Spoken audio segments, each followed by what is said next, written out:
Yo, what is up guys, your boy IzuKage here with part 4 of What If Naruto Was Goku Black's Reincarnation.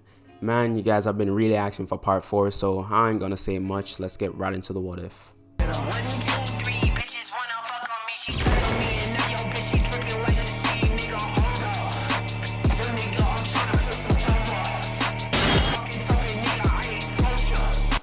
Okay, so it's been a while, so let's have the usual recap. Last time, Naruto took care of Yagura and replaced Mei with one of his own clones as the Mizukage. Also, Naruto met Miyuki. She came to Earth to save her aunt Kaguya, but she got stranded on Earth instead, where Naruto found her, took care of her until she recovered. Afterwards, Naruto took part in the Chunin exams, easily acing the first part and taking care of some Sand Shinobi to get the scroll they needed. After, taking down the team, he teleported to the end and waited for everyone, to show up. It took 2 days at least. And after everyone finally arrived, they have the preliminary rounds, where we left off with Naruto shooting a massive ki blast at Kiba. So, he shot it and a massive explosion could be heard throughout the village. The very building they were in shook at the immense power released, and once the fog cleared, everyone expected Kiba to have been completely annihilated, but they were surprised to see this girl standing over him. It was Miyuki. She used one of her abilities she inherited from her aunt to slightly lessen the explosion. She sent the blast inside one of her dimensions, but even after sending it away, even after sending away half of the blast, it was still powerful and it hit her, but she regenerates her body parts. So Naruto runs up to Miyuki and says, "What are you doing here? I told you to stay home." And Miyuki responds, says, I know, but I heard some people here and I just came to watch and I saw what you were gonna do and I just had to step in." Izuku, yeah, oh my god, man, Izuku. Naruto just was angry, he's like, "You're really testing me right now." And, after saying that, Naruto turns to the proctor and says, "I win, right?" And the proctor looks over at Kiba and he's passed out. He saw his life flash before his eye for all that. So he's like, "Yeah, sure." And with that, Naruto takes Miyuki back to his house and he asks her why did she put herself in danger for that weakling. And Miyuki, she was lying down looking up at the ceiling and she says, "Well, when you left, I looked outside and it was really beautiful. Life in general is just beautiful to me, so I won't allow you to hurt anyone." And Naruto just starting to get pissed off, who is she to boss me around? So he says, "What if I do?" And Miyuki gets up and goes over to Naruto and says, "Well, I'll punch you." And Naruto is like, "Sure," and flicks her forehead, causing her to hold it in pain. So Naruto goes to leave the house and says, "My exams are on hold for a month, so I'll be out getting stronger. You stay put." So he closes the door and Naruto then goes to the Hokage's office, where his Hiruzen clone tells him about the assassination of the Sand Kage. In this, the Sand found the Kazekage's body sooner instead of after the Chunin exams. So Naruto leaves the office and starts flying towards the Sand Village. He gets there in around 10 seconds because he is really fast. And when he does, the village is in a panic. The ninjas of the village are running around trying to find any evidence of who could have killed the Kazekage, while the villagers are in fear because they saw the Kazekage as a sort of god, and to kill quote-unquote God itself, it seemed impossible. So in the panic, Naruto goes to the body of the Kazekage and he creates a clone which transforms into an exact copy of him. Though he wouldn't have Rasa's golden dust, Rasa, being the name of the Kazekage, or Gaara's dad, So he wouldn't have the golden dust or any Kekkei of Rasa, which, would be suspicious to people. But he could create something saying his near-death situation made him lose whatever, but he will just be stronger. He just won't have his Kekkei. So Naruto gets rid of the dead CheekzAfterDark and his new clone enters the village. All the shinobi are shocked that he's alive, especially those who saw the dead body of the CheekzAfterDark.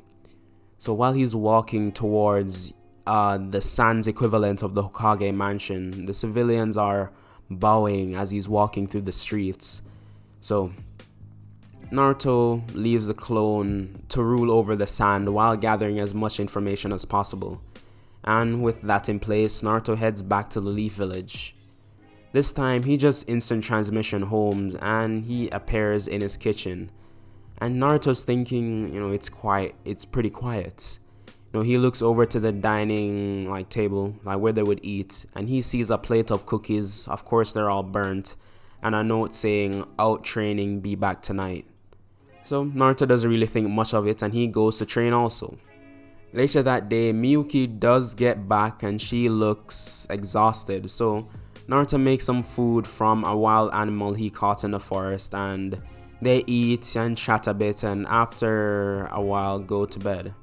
The next day, we see Naruto's Hiruzen clone, and he had a visitor. It was Jiraiya. Jiraiya comes into the office and he greets his master and asks about Naruto. So the clone says he's fine and he's grown into quite a strong shinobi, even stronger than you, I'd say. And Jiraiya just thinks Hiruzen is overestimating Naruto and asks, Hiruzen where he is. So he tells him he trains at a waterfall near the Forest of Death, so Hiruzen heads out. So he goes looking, trying to find Naruto, and when he does, he sees him in this open area and this girl. They're talking, then Naruto turns and starts charging an attack. He points his hand towards a mountain and a purple orb appears. It grows in size to a really massive orb, like the size of a building.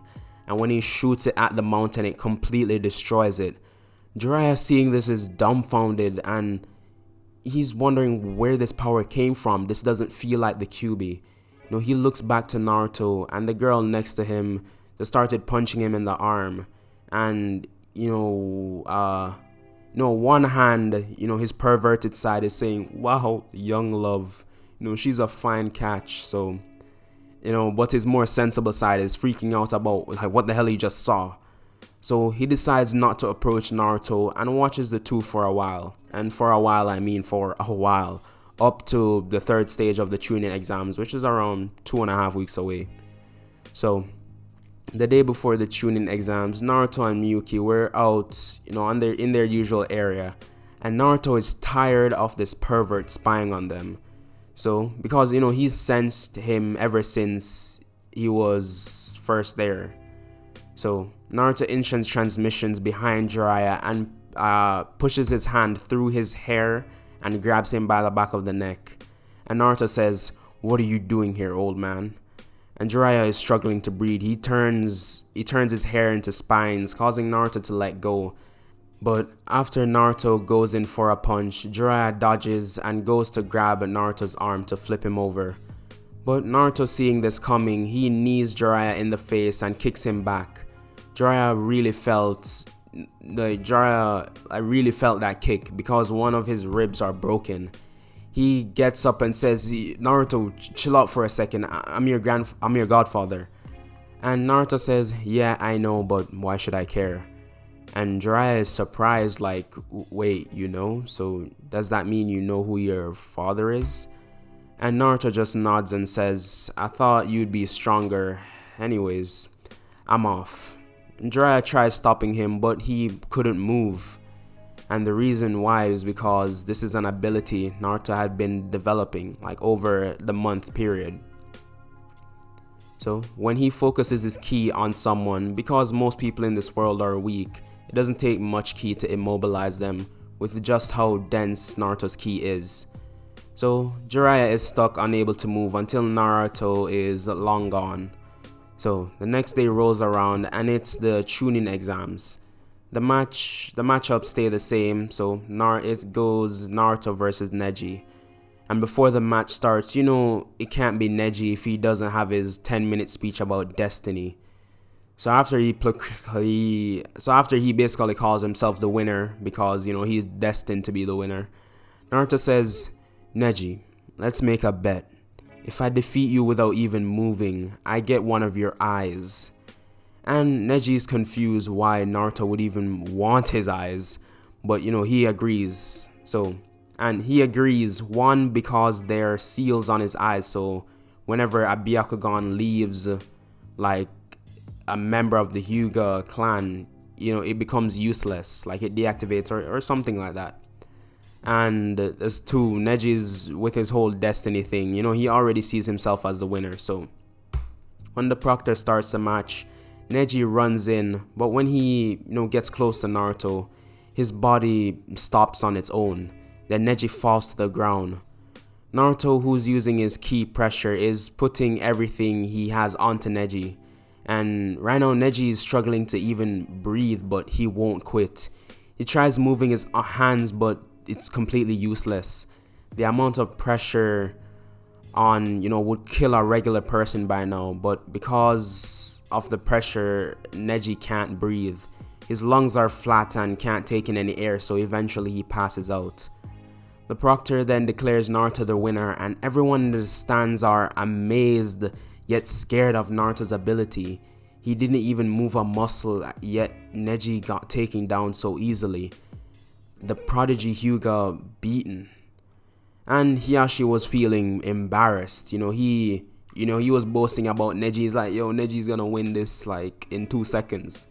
So he is feeling really embarrassed. So the next matches goes to canon. Kankuro versus Shino. Kankuro forfeits. Tamari versus Shikamaru. Tamari wins. So when it comes to Sasuke versus Gaara, nothing really changes. Sasuke does learn the Chidori even quicker this time because his fear for Naruto he uses to fuel himself as motivation. So Gaara still goes half Shikaku, but before he could get out of the stadium, Naruto uses his ki pressure trapping Gaara. And he goes, to finish off Gaara himself, but Tamari uses her 3-moon wind gust ability fan thing to knock Naruto back when he was just he gets knocked back because he was off guard. He was focusing on Gaara. And, with Naruto knocked back, Gaara uses this time to escape. And Naruto is now angry. Naruto, rushes at Tamari with his ki blade. And, he's ready to cut her head right off. But Miyuki comes in the way and blocks him. She gets in the way of Naruto, which pisses him off even more. So... And Naruto knows there's no fighting with Miyuki, so he goes after Gaara. During this time, Orochimaru tries fighting Hiruzen, but with this clone possessing all of Naruto's abilities and strength, Orochimaru gets his head chopped clean off. And his body is sealed, so he can't resurrect himself using one of the curse mark he has on any of the Sound 4. So back to Naruto. He caught up with Gaara, who transforms into his full Shikaku state, and Naruto would take him down with just a blast, but someone spoke to him. It was Goku Black in his mindscape. He says, "Don't waste your energy, just wake the kid up and finish him off in his regular state." So Naruto does. He flies up to the top of Shikaku, who tries swatting Naruto away, but he is too quick. Naruto punches Gaara in the face, waking him up, and Shikaku disappears. Gaara falls to the ground, but a few tree branches break his fall, and Naruto descends to Gaara's broken and bruised body. Naruto goes up to Gaara and says, me and you aren't that much different, but you're just a nuisance, unable to control your own power, but you'll serve your purpose soon enough." And Naruto walks off, leaving Gaara's crippled body on the ground. A couple minutes pass and Kankuro and Tamari arrive helping Gaara up, and in the village, at this time, due to Hiruzen, quote unquote Hiruzen, the village didn't suffer much damage from the Sand Shinobi, and most of them were killed and their body disintegrated with ki. So I feel this is a good place to leave it. I might just end it in the last part, you know, do all of Shippuden in the last part and finish it off there. So thank you guys for sticking around to the end of the video. If you liked it, like. If you like my content in general, subscribe. And yeah, I'll see you guys in the next What If.